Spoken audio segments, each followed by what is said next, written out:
السيدات والسادة أهلا ومرحبا. Ladies and gentlemen,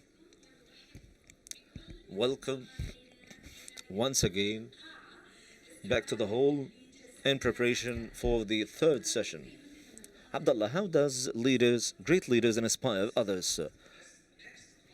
The session to be, which is going to be how do great leaders inspire others.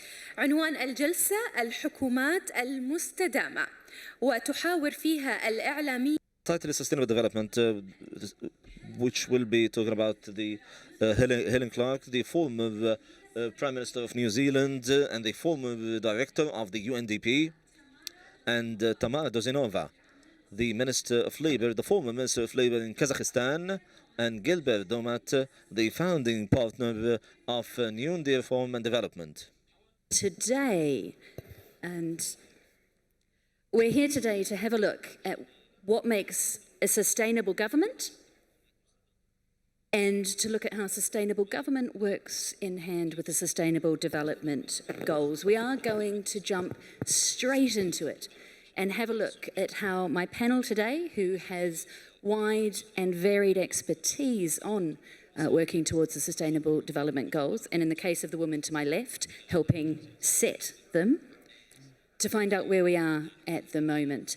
Let's start off by looking, Helen, if I can start with you, almost a scorecard, if you like, on how governments in general have done working towards the Sustainable Development Goals that were agreed in 2015.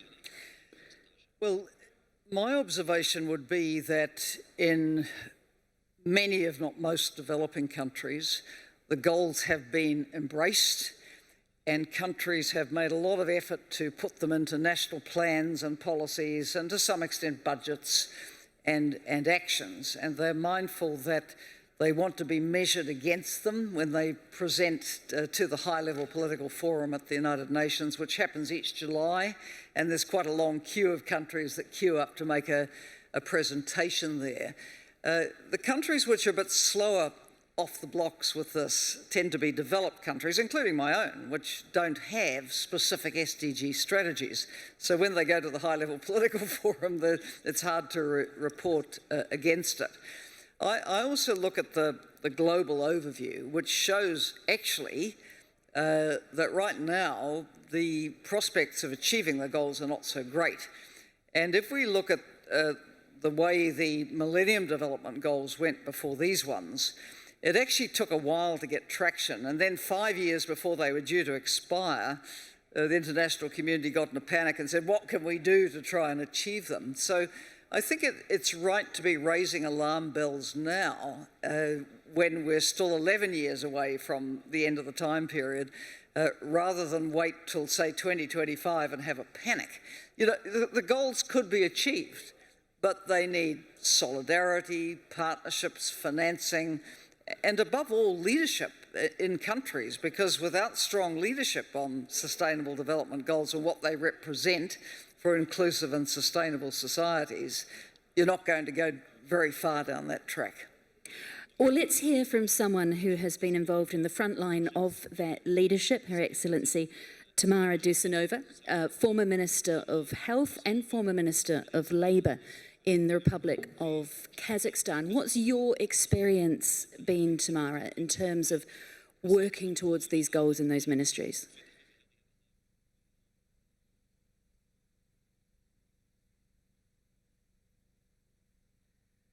У каждой страны есть свое направление работы, и мы по развитию рынка труда поставили вопрос о цифровизации.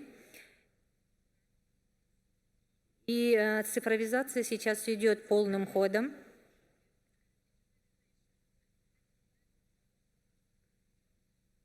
Сейчас в Казахстане уже работает единая, интернет-площадка, это электронная биржа труда.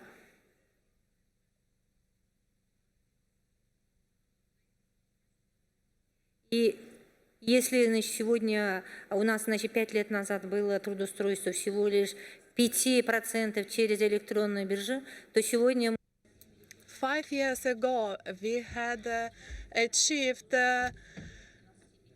15% of the target, and now we aim at 20%, which will decrease the rate of unemployment and provide more jobs for the population.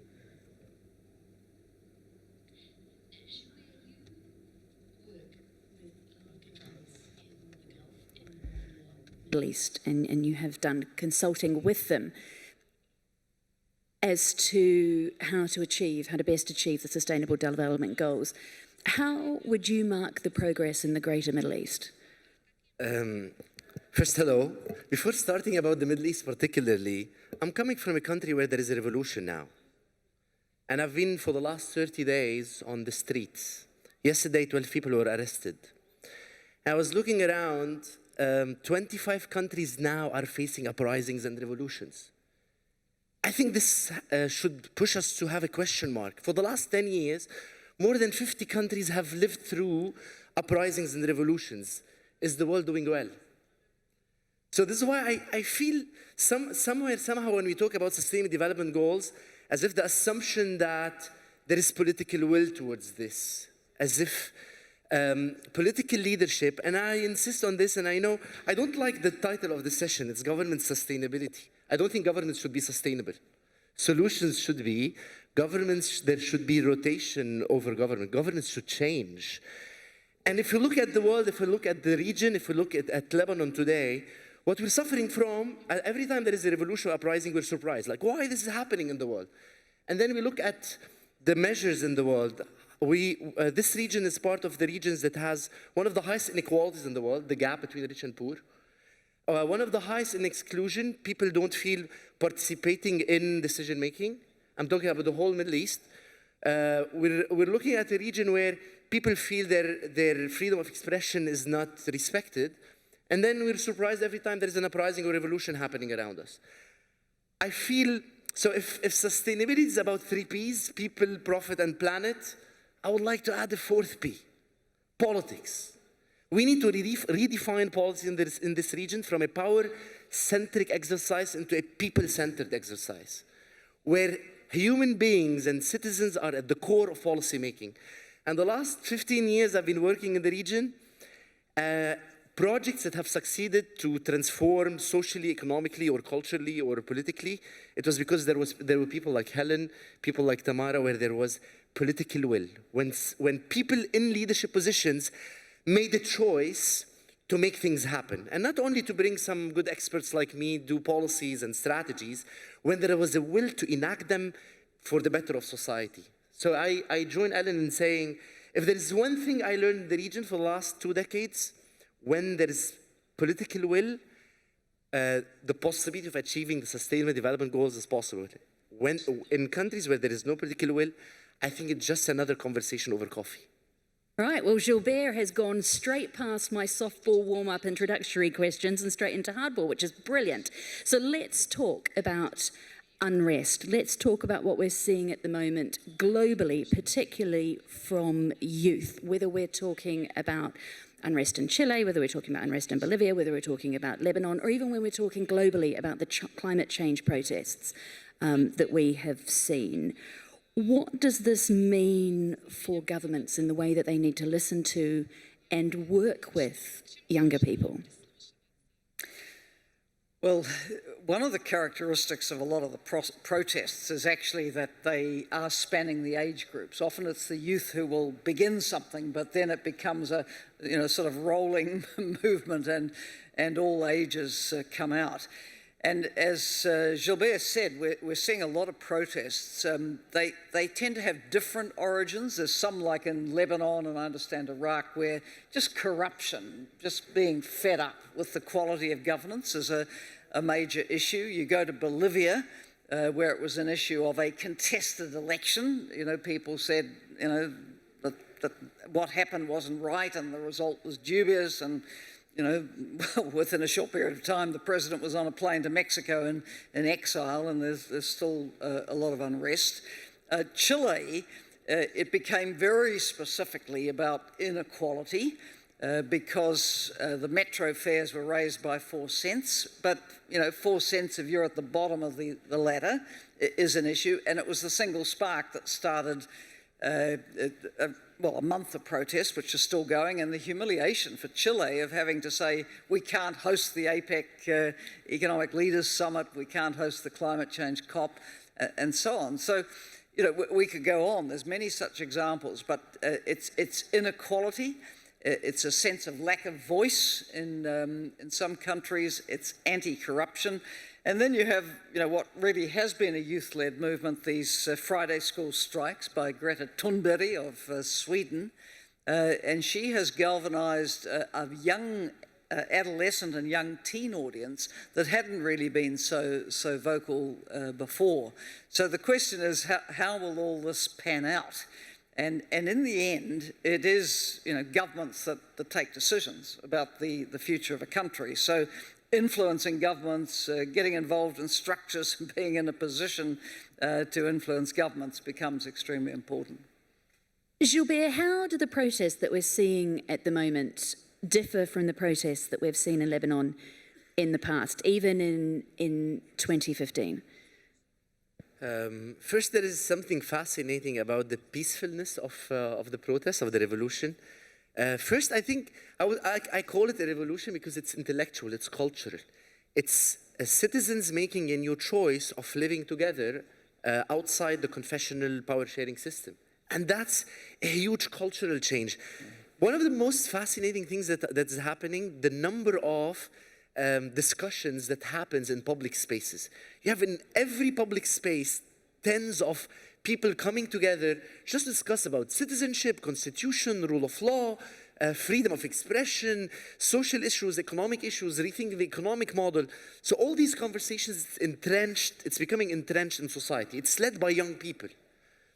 I think this is also, one of the reasons why we're surprised every time there is a protest or revolution somewhere, because I think the old generation doesn't get the new generation. The new generation is calling for a different world, for a world where climate issues and environment issues are at the core. What mobilized people in Lebanon, the first thing, forests being burned. So we had huge fires in forests. So this new generation has access to info like so fast. They know what's happening. Third thing about the new generation, they don't take patriarchy as a possibility, as a fact.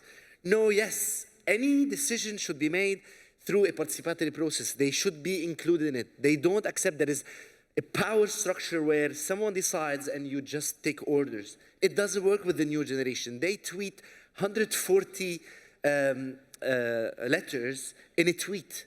They can't take a lot of talk.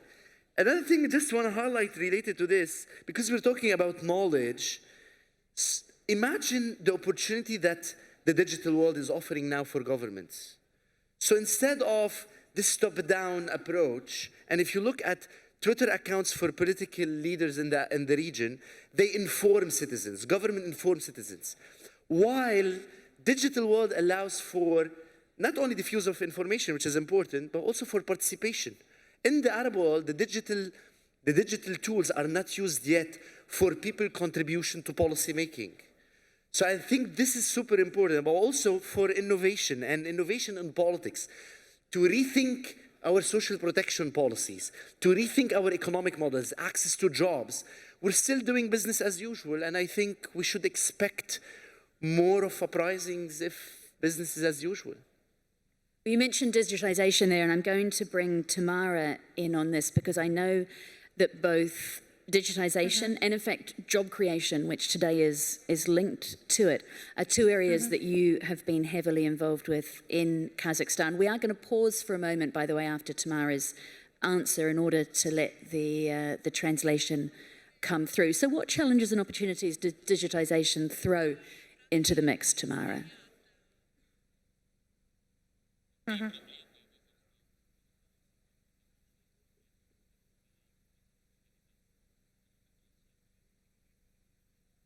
Хорошо. Спасибо большое. Я бы хотела немножко добавить в части...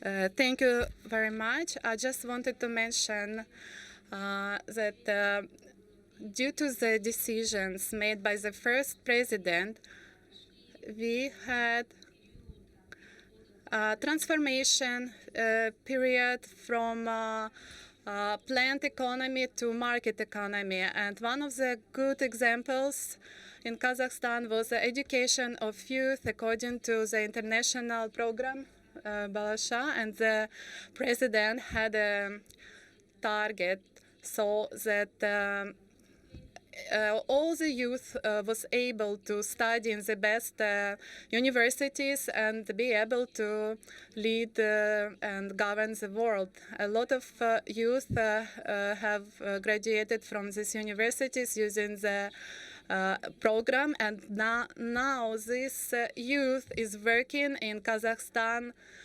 economy and government. Most of them are those who have graduated from the university based on Balasha program. And these are the top universities. And the second issue is digitalization. Our task in Kazakhstan is to provide 80% of the governmental services through electronic format. And I can say that we achieved 70% of this target. And our work is to transform most of the services, most of the governmental services to electronic format. We increase the number of schools where they teach IT, robot technique, and right now we implement the program in schools, and in the future it will allow us to provide the global digitalization of the country.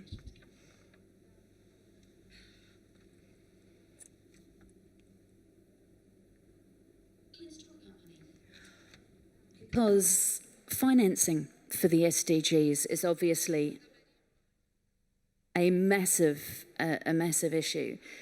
How do you budget for long-term goals in times of economic uncertainty and volatility? Well, some countries are in terrific budget difficulties with very, very high debt. And it's a concern, obviously, that a number of the countries which benefited from the highly indebted poor countries initiative a number of years ago are now back owing more than they did before. So very severe restraints. And I think when we're talking about quality of governance, actually being able to grow your economy and your budget, and I say grow economy in a way that's environmentally sustainable, because we've done a lot of damage to our world with growth without factoring in environmental costs. But you know, governments, particularly in developing countries, they need the revenue flow. The economy's got to grow. The money's got to come honestly into the state coffers, and then it's got to be allocated accordingly. And people shouldn't borrow beyond what they can service.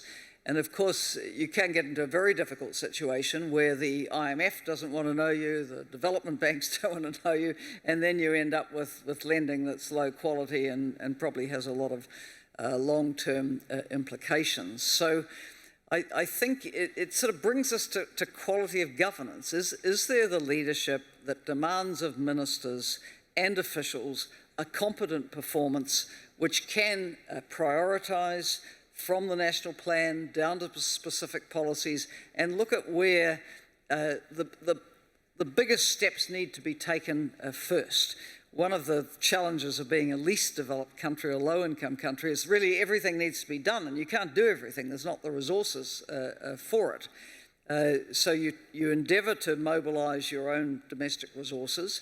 You need quality partners who are prepared to walk with you and support the plans that you have. You need the development banks on side. You need the international agencies like the UNDPs, which I was proud to lead and provide good advice. And you need quality private investment. But to get that, you have to make your luck. You have to have appropriate rule of law, dispute resolution, predictability in government. So, we keep coming back to the quality of governance is absolutely critical to getting your act together to move ahead with any social, economic and environmental agenda. And clearly some have done far better at that than others. And with quality of governance, I feel, Gilbert, that we're going back to the streets of Lebanon. I would like to add to what Ellen's saying. So if I want to prioritize, especially in countries that have that are in transition or having some difficulties, access to health and access to education, public and free, is a must to ensure everything else. So I think these are two core pillars of the SDGs that citizens, countries cannot evolve without them. But in order to do that, we need financing. So where financing is going to come from, so two places, either internal or external. The internal means there is a need to shift, because if we look at countries that are suffering from uprisings and revolutions and are in transition, are the poorest ones. So we need to, and they have the highest inequality. So somewhere we need to rethink the fiscal model, the economic model. Governments in these countries should be pushed into playing their role of supporting, ensuring for the least privileged and the most excluded of society. If government does not do that, then we should expect more instability. So the second thing is rethinking fiscal regimes and economic models in those countries. And if we want to get international financing, usually in countries in weak states, financing go mainly for corruption. So a good governance means transparency, accountability, anti-corruption laws are a must before any international financing. Because if you look at the models, and if you look particularly at the countries in the south, they've got a lot of financing from the northern hemisphere. Most of this money has made politicians richer. And thus it has a negative effect on any development. I think this model should be broken in the coming phase. And the Northern Hemisphere and the international organization should stop financing countries without conditionality related to good governance.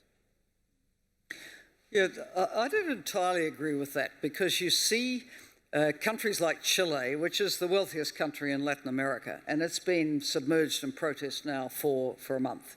The issue was the distribution of the wealth, that it was seen that at one end of the socioeconomic spectrum, people did pretty well.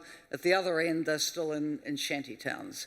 And the students have been very agitated about quality of education and insufficient investment in that. So, a number of these, shall we say, revolts, uprisings, discontent has come not necessarily in the lowest income countries, but in the middle income countries where people have aspirations, but they say, hey, life ain't fair here. Our country is said to be doing well, but we're not doing very well. Or we could be doing better if it wasn't for corruption and so on. On the issue of corruption, just for information of our audience here, I've taken on chairing the Extractive Industries Transparency Initiative, which is a multi-stakeholder partnership of more than 50 governments, the major minerals, oil and gas companies largely from the north, and also civil society. And this structure on our global board is then replicated at each level in the countries which join. And countries can join as a support country like Canada or Australia, or as an implementing country. And an implementing country implements a standard, and they have to be validated against the standard, which is like a convention.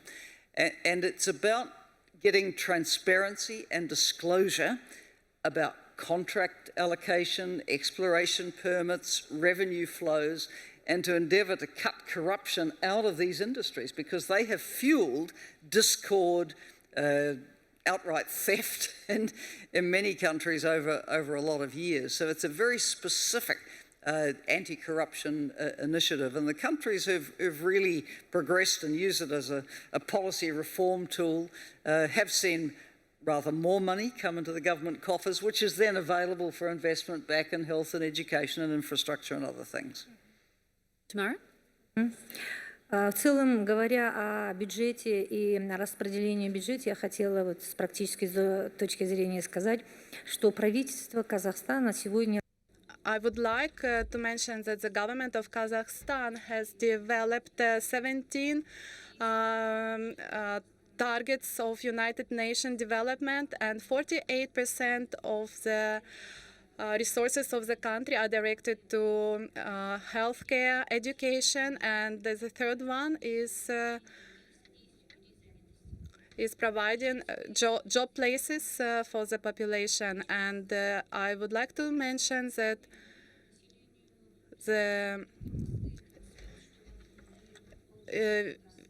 we don't provide governmental support only, but we stimulate the population to get more job places.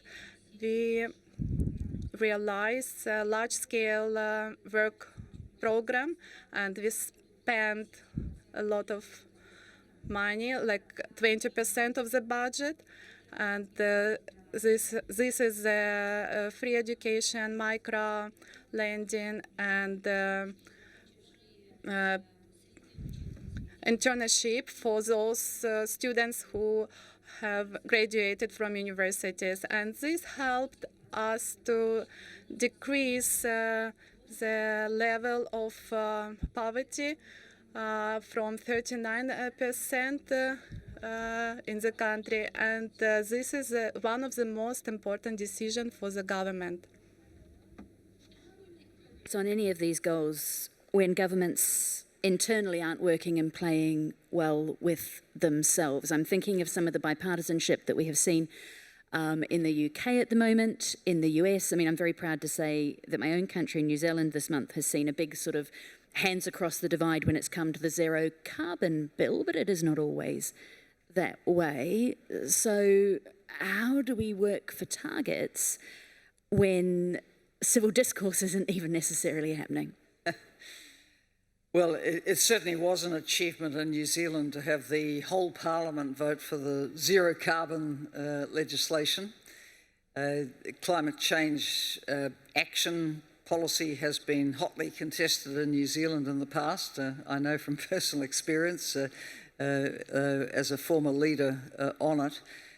But in order to have countries, commit to fulfilling the aspirations of the Paris Agreement, you need everybody in behind it. Now, you can argue about how you might achieve it, but it is important to have a cross-party consensus about the overall direction, and that's been achieved in New Zealand. Obviously, far from being achieved in the United States of America, where it's a huge partisan divide. And I think it is somewhat concerning to see the very high level of partisanship in politics in a number of the Western democracies now, where it's almost impossible to find common or shared grounds.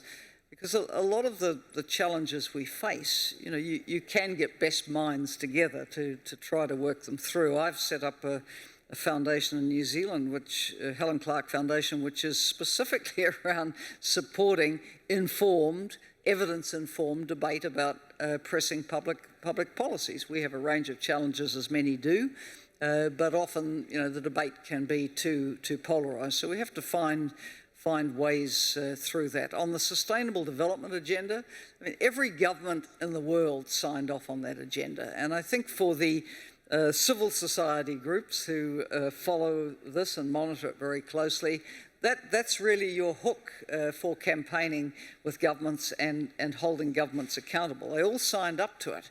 And I think citizens are entitled to ask, what are you doing about it? At the municipal level, the state or province level if appropriate, at the national level. Is there a strategy? What goals are we prioritising? What targets are we missing by a long way? I really think civil society and media need to get active on this to hold governments to account. To add to this, I think the best way to get over bipartisanship is higher engagement. I think partisanship is becoming a little bit old-fashioned within the younger generation. If we look at the patterns, particularly in the Western world, young people want to be less involved or being partisan and providing full loyalty to a political party, which gives us an opportunity because now with the digital world, we don't need to have those policies made somewhere else. So my conviction is if we engage citizens and particularly young people using digital platforms continuously and genuinely, because here in the region, a lot of times when we're working on SDG strategies or other forms of strategies, let's do some public engagement activities just as a cosmetic exercise, just to seem like we're engaging citizens in this process. In fact, this will have less ownership and less accountability afterwards. I think the best way to get over this is to put in place massive digital platforms where people can participate in the full policy-making cycle, from providing data into exploring different options, coming up with a policy, either being part of implementation, monitoring its impact. Citizens can be part of every single step of any policy-making process. And this would leave political parties a little bit, it will impose some responsiveness to citizens' expectations outside traditional partisanship and divisions and polarized division that many times do not make any sense to citizens. And make use of the digital world, particularly with young people who do not want to be part of political parties anymore.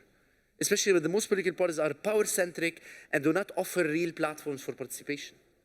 Let's talk about that participation, actually, because I feel like we've got two things going on to wildly generalize the youth of the world at the moment. On one hand, you have the incredible activism that we are seeing globally, whether it is to do with who's in power or whether it is to do with climate. On the other hand, some of the youth voting numbers are woeful. There are people who would argue that the Brexit referendum wouldn't have the result that it had if more young people had voted. I myself was in the US before the last election speaking to people about the vote. I had a lot of young people say to me that they weren't particularly fond of either candidate, and their answer was not to vote. How do we get, and I'm not saying that the protests aren't a healthy engagement, but how do we get a positive engagement that really pushes things forward?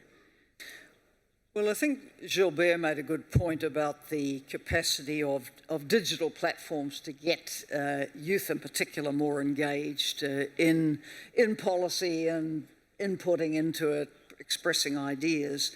You know, it is possible to crowdsource policy. You know, maybe governments should go out a little bit more often and say, well, if the agenda is to achieve, you know, greater equality, whatever, what are your ideas, citizens? Feed them in. And then be, you know, prepared to use a whole lot of mechanisms of participation, whether it's, you know, town hall meetings, whatever, to then build on that and draw the people in who've been in the debate. I mean, you know, look, I've been a youth activist in my time. I started university in New Zealand in the late 1960s when our campuses were, you know, on fire. They were on fire around the world. We were a very politically engaged generation. But what I learned was that you could be out on demonstrations, holding up your placard and, you know, complaining about the government policy, but actually they stayed the government unless you did something political, and that was get organised to support people who had other ideas.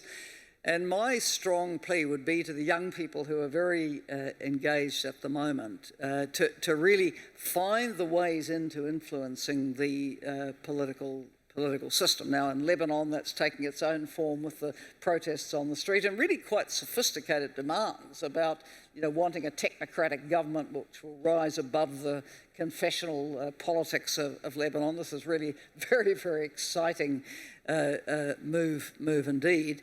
But I recall back in 2011, which was a monumental world in the MENA region, and many here will remember its dramatic events. I went to one country with UNDP where we had a major policy forum about transitions. How do you go from where you are, having toppled a leader, through to where you might want to go?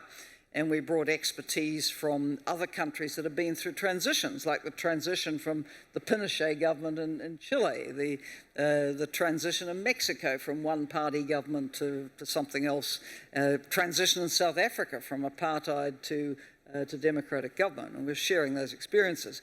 And I recall going to a youth forum on the margins of this, where the young people, and they'd been involved in the protests, they were so angry and presented with any authority figure like myself, who'd been a prime minister and was then a senior UN official. They wanted to rage about everything, and they said, we don't trust any of you, all our politicians are corrupt, everything's got to change. And I listened for a while and then offered my opinion, which was, look, I hear you, you're angry and you've got a right to be angry. But if you don't now channel that anger into the transition going on in this country to try and get something more democratic, more responsive, more inclusive, then this could end in tears. And actually it was one of the ones that ended in tears. So my plea is get engaged. Every society has its own institutions and mechanisms for engagement. Make them work. As youth, try to change them, try to alter them. If I look back on my political career, which was very long, I would say that my generation, putting their energies into the political system, we had a dramatic change on the impact on the future of our country. And I would like to see everyone feel empowered to be, part of that change process, because societies that stand still won't succeed. You have to keep moving. The world is moving on fast. There's many new challenges to adapt to, and youth need to be in on that and helping shape the future. Well, certainly we've got a record number of young ministers here in the Cabinet, including actually a Minister for Youth. We've got 15 minutes to go and we're going to take some questions from the audience. I believe there are some roving microphones. This would be a great time for them to appear in a roving capacity. Yep, I see one sprinting from the back now. At least I hope he's holding a mic. Do we have any questions? We've got one here right at the front. Yes, right along the front. Just here in the middle.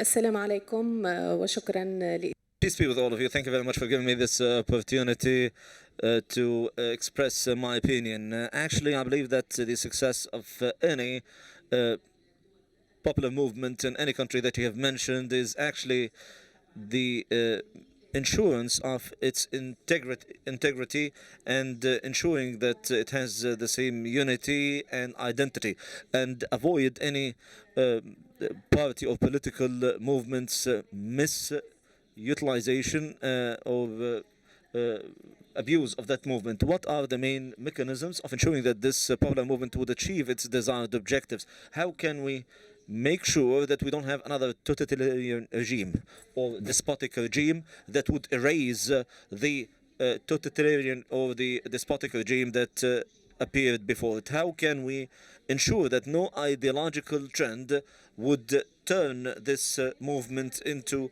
an ideological state? As Ms. Helen pointed out, she witnessed a number of issues among young people, and she used the art of debate. Maybe I introduce myself. My name is Kauthar Dornami. I'm a professor of childhood sciences, and I work at the Ministry of Youth in Tunisia. I witnessed all the movement and uprisings in Tunisia since 2005, and even before the 2011 movements of young people. I participated in the first years of the national youth debate from 2007 to 2010, but this debate did not yield any outcomes because governments do not listen. Actually, the UAE is an exception in this context because their government listens carefully to young people. I'm very jealous of them because their leaders listen very carefully to young people. Even when we listen to the leaders of the UAE, we ourselves feel relaxed and happy. So how can we avoid this debate becoming only empty words? Thank you very much. Take that. Могу сказать, да? Voice from the street. Если можно, я начну. В целом, если говорить о правительстве и обществе, In general, I think that there should be a social contact between government and the population. Based on the practice of my country, I would say that we are a young country, and more than 50% is youth. And we have a national board governed by president, which is formed by the youth, and we had around 300 leaders involved in different spheres. They are managing companies, and all the time the youth is sharing with ideas, their opinions, and there is a law on youth politics. And this year in Kazakhstan was dedicated to the youth. And a special program was developed for the next 10 years. And I think that the government should have mechanism how to listen to the youth, how to accept the proposals. The world is constantly changing, and the energy of youth can help us to solve the challenges. To add to that about In the Arabic energy or of in youth? English? Whatever you like. First, I know well Tunis, and I've worked there, and I'm still very hopeful for Tunisia. It takes time.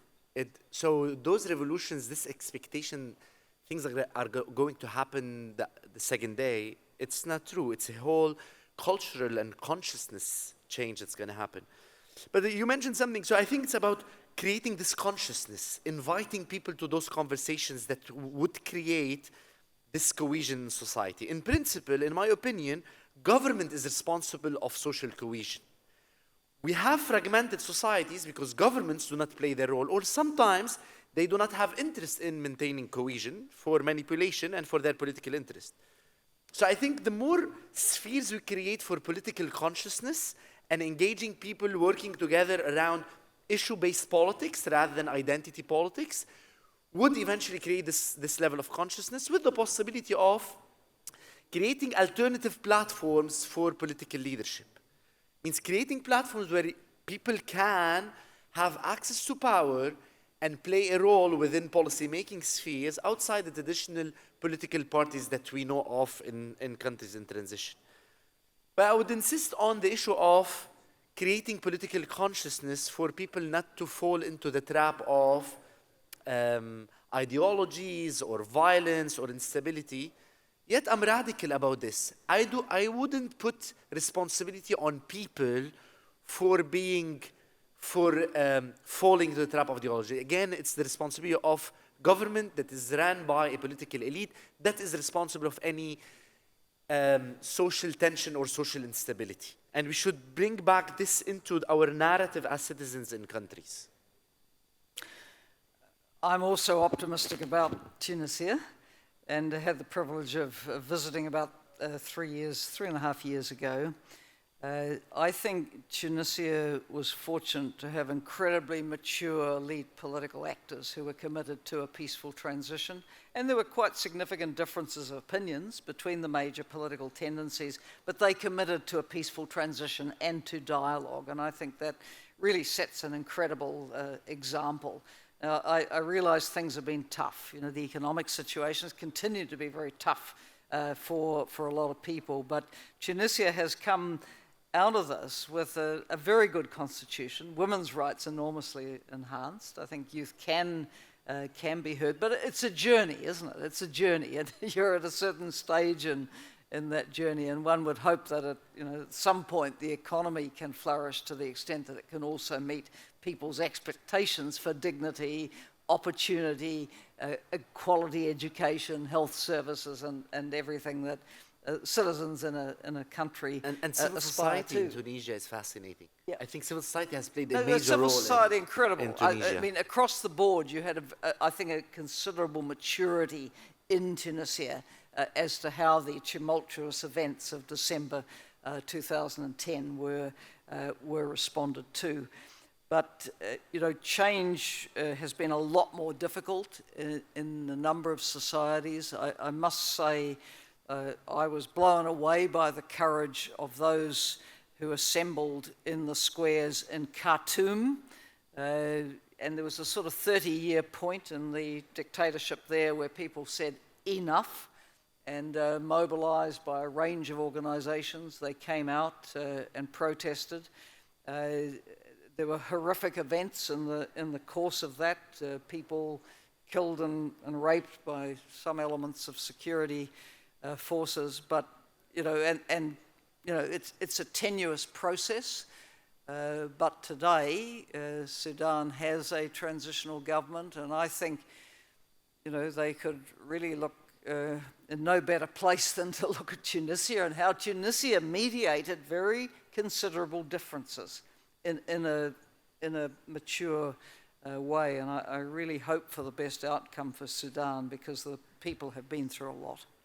We've got time for one more question, one quick question. Do we have one? I can see a hand up over here. We can take few and then answer them.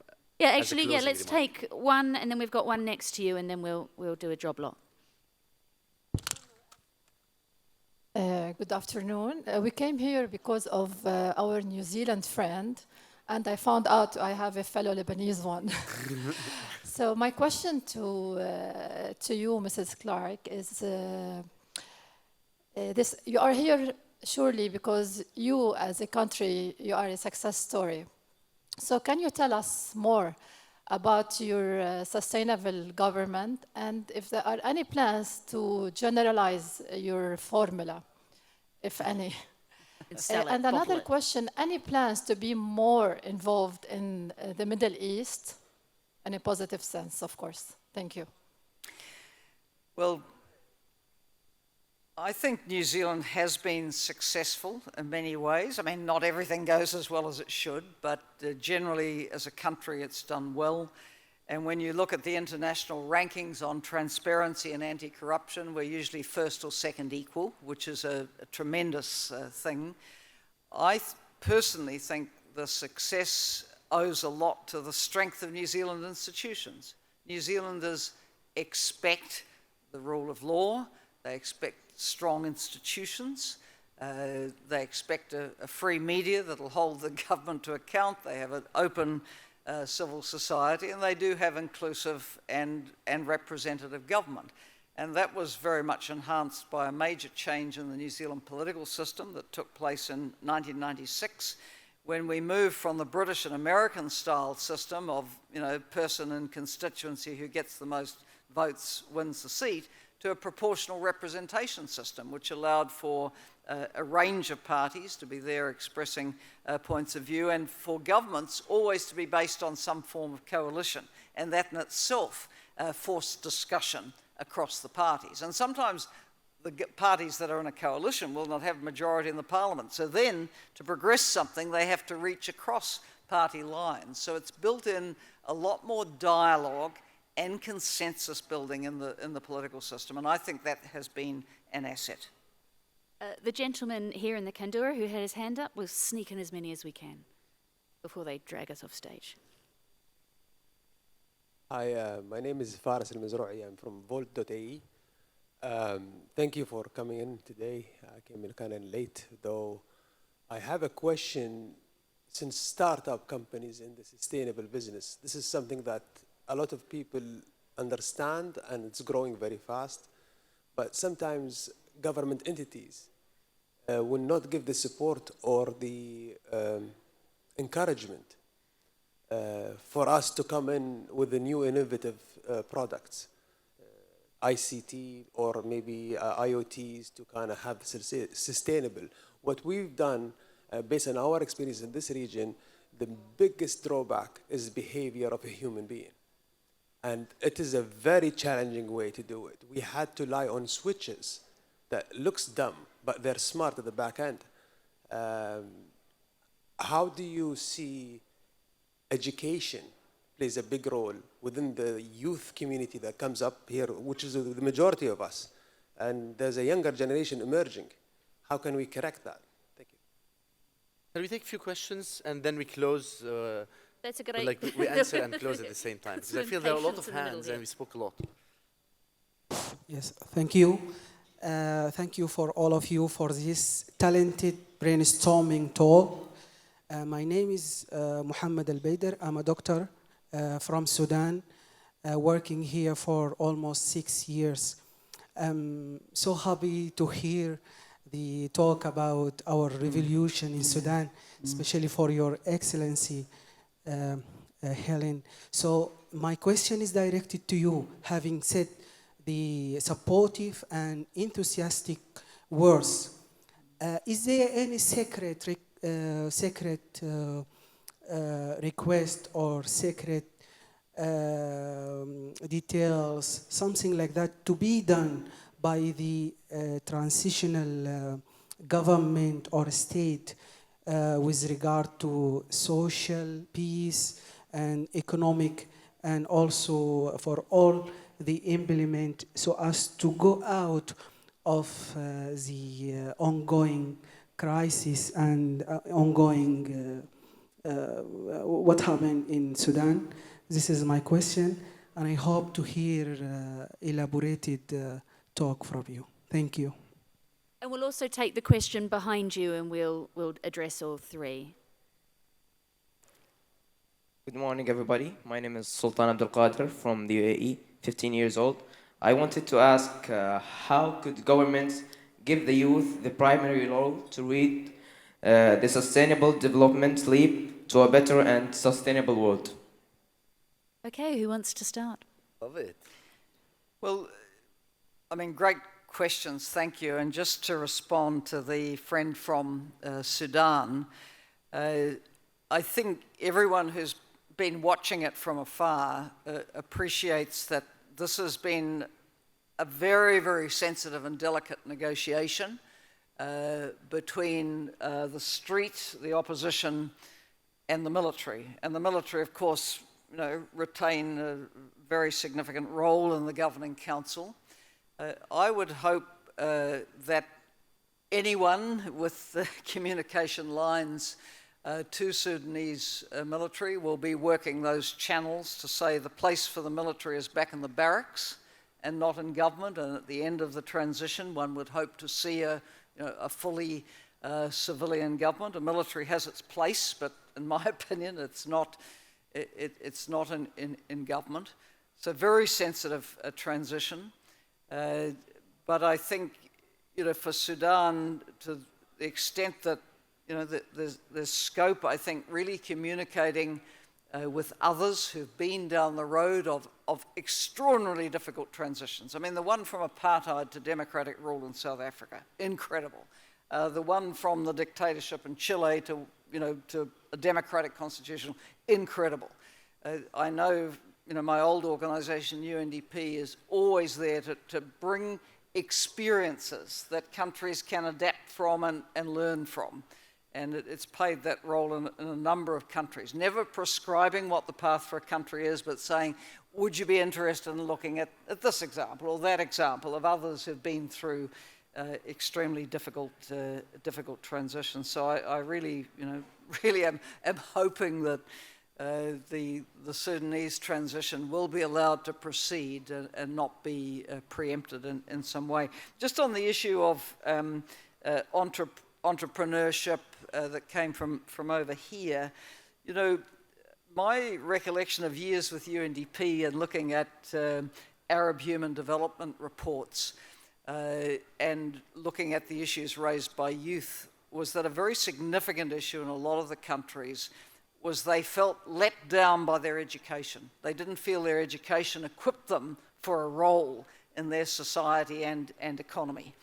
And also in a number of the countries, it was quite difficult to break in as a startup entrepreneur. The enabling environment wasn't there for it. The credit, the regulatory environment, it tended to crush innovation in a lot of countries rather than encouraging it. So my advice would be for countries to really look at how to have the environment for youth entrepreneurship, because employment in the future isn't going to be like the past where you had a job for life in government or a big corporation. Employment in the future is going to be a lot about startups and enabling people to be able to take their idea, turn it into a business. If it's anywhere in the ICT world, it can go global quite fast if you've got the right incubation and support. So I'd be looking for that kind of approach to opening up an economy for opportunity, ideas, entrepreneurship and innovation. Tamara, would you like to maybe jump in and address our 15-year-old who spoke? I would like to mention the following in terms of the entrepreneurs. The task, the government should shape the goals for the society. SME should provide around 30% of GDP, and we made the following changes. The first one is in the education, number 2 is taxes, and number 3 is availability of micro-lending. And at the moment we see that the majority of our population is SME. We're closing as well.